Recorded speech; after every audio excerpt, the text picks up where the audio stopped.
하나님 말씀 시편 119편 105절입니다.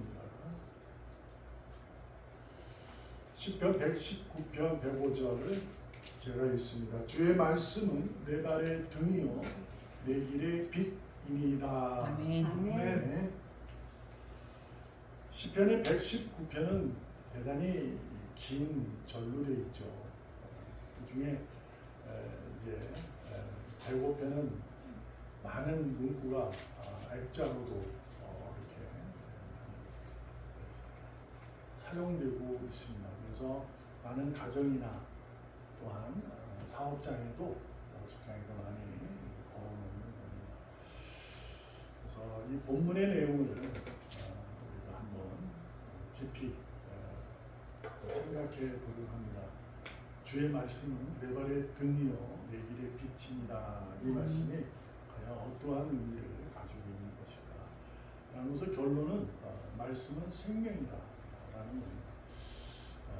여러분과 저는 말씀에 의해 살아가는, 계시에 의해 우리가 답하고 살아가는 하나님의 자녀, 곧 그분으로부터 부여받은 생명을 가진답니다.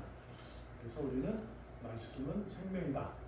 그래서 우리가 예수 그리스도를 믿는 기독교의 종교는 말씀, 계시에 대한 종교다라는 것에 대해서 우리가 다들 이해하고 그렇게 믿고 살아가고 있습니다.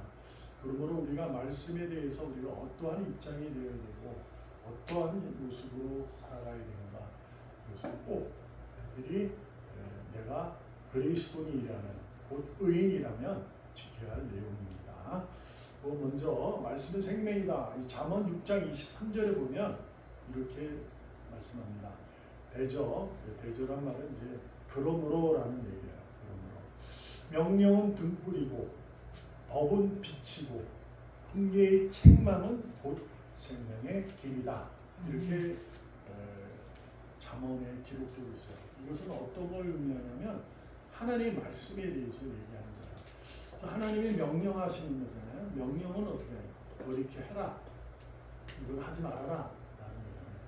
그저 등불처럼 이렇게 된다는 것이고, 하나의 법은 빛이다.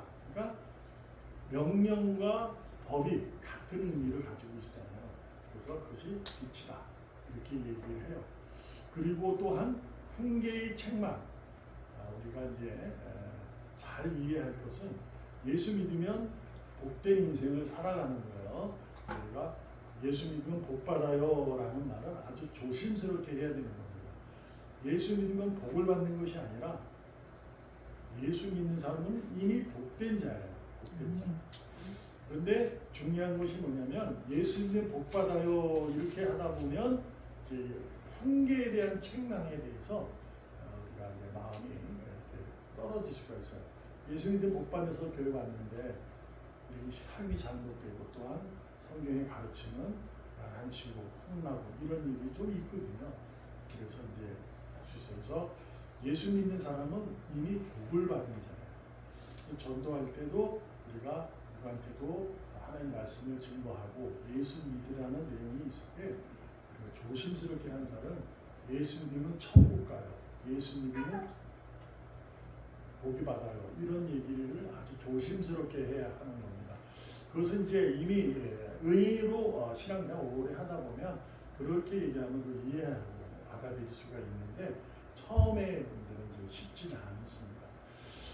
여튼 그렇다고서 훈계의 책망이 있다는 거예요. 말씀에. 그러니까 하나님 명령과 법은 그렇다는 거예요. 왜요? 하라, 하지 말아라 라는 내용이 있잖아요. 그럼 뭐예요? 하면 되고 하지 말아야 된다는 거죠. 그러니까 해야 할 일을 하지 말아야 할 일을 거꾸로 하면 야단맞는 거야. 그래서 그것이 뭐다? 생명의 길이다. 결국 말씀은요, 여러분과 제가 살아가는 삶을 살아가는 어떤 바이블, 그러니까 지침서라고 얘기해요. 그래서 우리가 어떻게 살아야 되는지, 곧 어두운 세상에서, 우리가 이 세상이 이제 어둡다고 얘기하는 거잖아요. 세상에서 의인으로서 등불의 빛의 모습, 곧 곧 옳은 의로운 길, 그것이 무슨 길이에요? 생명의 길이에요. 그 길로 가게 되는 거예요. 근데 그것을 어두운 세상에서 그것을 밝혀주는 것이 바로 말씀이라는 거죠. 그래서 등불이요 빛이다 이렇게 얘기하는 거죠. 그러니까 내 발에 내 길에 이렇게 있잖아요. 내 발에 등이다 등불이다 이런 얘기는 우리에게 이렇게 말씀이 내 삶을 끌어간다는 거야. 이렇게 등불. 그러니까 캄캄한데 어디로 가야 모를 때 이 말씀이 끌어간다는 거야. 끌어가서 빛을 통해서 밝히면서 그 길로 갈 수 있게 만든다. 그래서 그 길이 생명의 길이기 때문에 하나님은 우리를 말씀으로 인도한다라는 얘기가 되고 있는 거죠. 이것은 의인이 가진 흉명 같은 겁니다. 내가 하나님의 자녀라면 그러한 삶이 돼요. 그래서 하나님이 이끄심의 삶, 그리고 그러므로 의인은 하나님의 이끄심에 의한 이끌림을 당하여 사는 삶이에요. 그래서 그 삶은 생명의 길을 가고 있는 거예요. 그런데 우리가 이제 조금 이제 마음에 자꾸 이렇게 말씀드렸다시피 이 액자 이런 걸 집에다가 두기도 하고 이렇게 보면서 자꾸 자기의 마음을 다스리는 이유는 뭘까? 그것은 뭐냐면 분명히 말씀은 내 발의 등이고 빛이라 하였는데도 불구하고 생명의 길이 잘 보이지 않는다는 거죠. 생명이라는 것은 이미 구원받은 생명인데 말씀드렸다시피 예수 믿으면 복이에요 라는 얘기예요. 근데 말씀을 순종하고 가는데 이 복이 자꾸 오지 않는 거예요. 그래서 안 보인다는 거죠. 그 여기서 우리가 이제 신앙에 대한 약간의 이제 두려움이 생기고 여기서 이게 갈등하게 되는 거죠. 어떻게 해야 되는지. 그래서 누군가에게 자꾸 상담하고 위로받고 뭐 이런 일로 이루어져요. 그래서 이제 그런 부분이 있을 때 우리가 어떻게 의인으로서 받아들여야 하는가. 그래서 이제 바울은 에베소 5장 8절에 이렇게 말합니다. 너희는 전에는 어둠이었다. 그런데 이제는 주 안에서 빛이다. 빛의 자녀들처럼 행하라. 이렇게 권면하고 있는 거야. 이게 가만히 읽어봐요. 전에는 어둠이었다. 너는 죄인이었는데 이제는 주 안에 빛이다. 의인이다. 이렇게 이해할 수 있는 거잖아요. 그러니까 죄인이 의인이 되었다. 근데 아주 중요한 게 포인트가 뭐냐면 주님 안에서 빛이라는 거예요. 이것을 우리가 자꾸 놓쳐요. 그래서 바울도 이걸 알아요. 그래서 뭐라고 덧붙였냐면 빛의 자녀들처럼 행하라. 이게 뭘까요? 빛의 자녀들처럼. 그러니까 말씀을 자꾸 내가 듣고 배우고 자신이 삶에 익혀가라는 거예요. 왜냐하면 복이라고 했는데 복이 아니니까 자꾸 어두운 안개 낀 것처럼 뿌여니까 자꾸 갈등하잖아요. 그래서 이렇게 말씀을 이렇게 액자로 해서 자신을 돌아보고 자신의 삶을 이끌고 하는 것으로 행하라 그 얘기예요. 근데 중요하죠. 다시 말씀드리면은 빛의 자녀는 자녀의 자기 자신의 생각과 계산으로 살지 않아요. 그러면 안 돼요.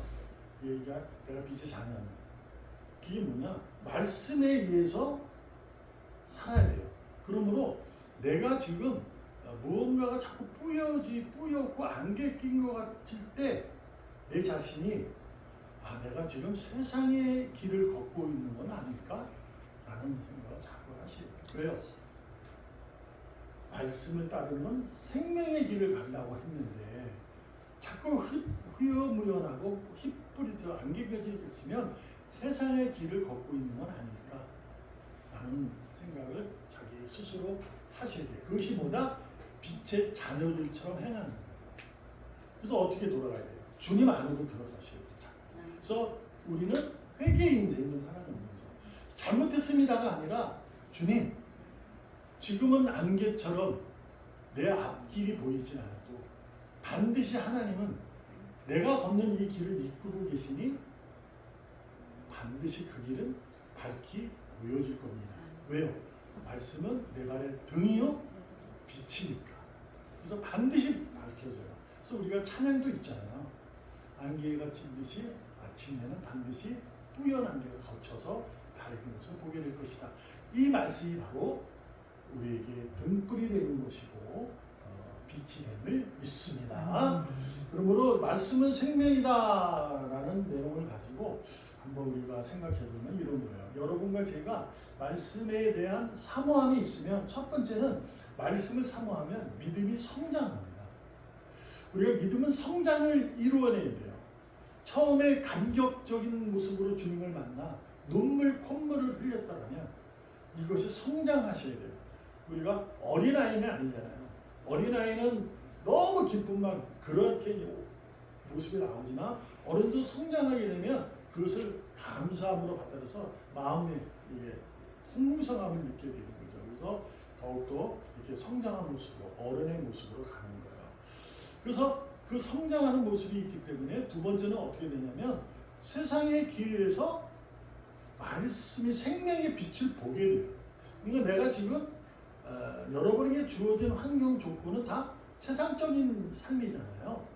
이게 뭐 세상에 내가 뭐 어디에 무엇을 하려고 하는데 그것이 뭐 저기 뭐 하나님이 그곳에서 천국의 모습이나 뭐 이런 건 아니잖아요. 내가 살아가는 내용들이 될 수 있는 거잖아요. 그렇죠? 근데 거기에서도 내가 믿음이 성장하고 말씀을 익히면 거기서 생명이 보여요. 그것은 제가 설명할 수 있는 부분은 아니에요. 그러니까 뭐냐면 바울이 권면했던 것처럼 빛의 자녀들처럼 행하면 주님 안에서 늘 내가 주님 안에서 그 생명을 가지고 내 자신에게 회개하고 주님 너무 힘들지만 주님이 나와 함께 하시고 내가 생명을 가졌다 하니 내가 믿고 이 길을 가겠습니다 하면은 그것이 생명의 길이 보여진다는 내용이 됩니다. 그래서 마지막으로 뭐가 되냐면 그의 삶은 변화가 됩니다. 그렇게 살던 사람이 이렇게 살게 되는 거예요. 놀라운 일. 그거는 저 사람 참 은혜스럽다. 우리가 그렇게밖에 얘기해 줄 수가 없는 거예요. 그리고 그 사람의 그 전의 삶이 지금의 삶으로, 그러니까 전에는 어둠이었던 삶이 이제는 주님 안에서 빛의 모습으로 살아가는 모습을 보고 참 은혜스럽네 라고 하죠. 그만큼 삶이 변하는 거야. 근데 더 중요한 것이 삶이 변하면 어떻게 해야 되냐. 빛의 자녀들처럼 행하는 거야. 그래서 뭐냐면 말씀은 내 발의 등이요 내 길의 빛이라고 했으니 나는 말씀을 듣는 자만이 알려고만 하지 말아야 돼요. 그 말씀이 내게 삶이 돼요. 생명이 돼요. 그래서 내가 말씀을 순종합니다 라는 이 고백이 제대로 되셔야 된다 얘기입니다. 그죠? 말씀은 우리의 삶이에요. 우리의 능력입니다. 이 고백에서 성장하여 생명의 길을 보면서 내 삶을 변화된 모습으로 나타내는 삶이 되어야 될 줄로 믿습니다. 그것이 곧 말씀은 생명인 것이지 그냥 단순히 내가 예수 믿으니까 말씀은 생명이야 라는 그냥 하나의 캐치프레이즈라 이렇게 현수막에 걸려있는 것처럼 그냥 이렇게 아는 것이 아니라 그것이 정말 내 삶에 진짜로 삶이 되어야 될 줄 믿습니다. 여러분은 오늘도 이 말씀에 의해 여러분의 삶은, 여러분의 걸음은 지금 어떨지라도 생명의 길로 걸어가고 있습니다. 축복합니다. 아멘. 기도하겠습니다. 살아계신 하나님 감사합니다. 오늘도 주님이 나와 함께 하시되 그 말씀에 의해 우리의 삶이 하나님의 능력에 의해 생명의 길을 걷고 있음을 고백하면서 오늘도 승리의 찬송을 부르고 오늘 주어진 모든 일에서 기쁨 감사로 영광을 돌리는 삶이 곧 승리의 삶이 될 줄로 믿습니다. 살아계시는 예수님의 이름으로 감사하며 기도합니다. 아멘. 아멘.